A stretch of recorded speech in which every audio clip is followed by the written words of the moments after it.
jumpers, Crossrope athlete Jenica here, and we are going to talk about the frog jump today. You might see this one pop up in the Crossrope app workouts, so we're going to go through it real quick. What is a frog jump? Well, you saw the leapfrog jump as I was jumping across the room. You might not have space for that, so your frog jumps can happen in one spot, like your crossrope mat. So you're going to start out with your standard body weight squat, good form, posture, standing up tall, core pulled in tight, chest up, shoulders back, head looking straight up ahead.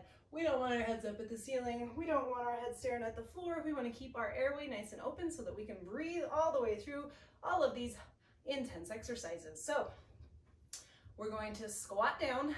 We are going to reach our hands between our legs to touch the floor and then leap up like we were a frog. So you would squat down, touching the floor. Now we are touching the floor, but we're not bending over here. Our fingers are touching the floor, but our chest is up, looking straight ahead.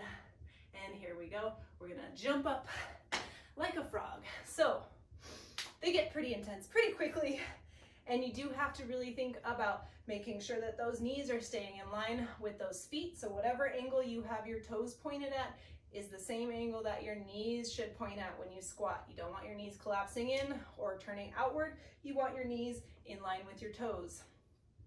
You want to squat down into those glutes, weight in the back. In that booty, weight is in your heels when you're down there in that squat, and then you explode up on the balls of your feet into that frog jump.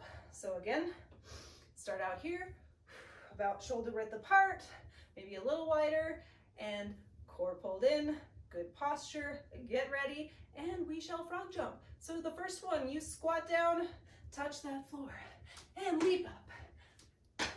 Frog jumping. So when we land, we shift that weight to our heels and back into those glutes, and then explode up off the toes or the balls of our feet. Woo! Now, if that frog jump is too intense for you, you can take it down a notch. You can just make it a squat with that reach to the floor. So you're gonna start out again in that good body weight squat position. Nice good posture, standing up tall, straight line, hips, back, shoulders, all of it in line, and you're going to squat down, touch that floor, come up. Squat down and touch, coming up. Making sure that those knees are in line with your feet. So my toes are pointing over here, my knees are pointing over here, keeping everything happy and in alignment. Standing up.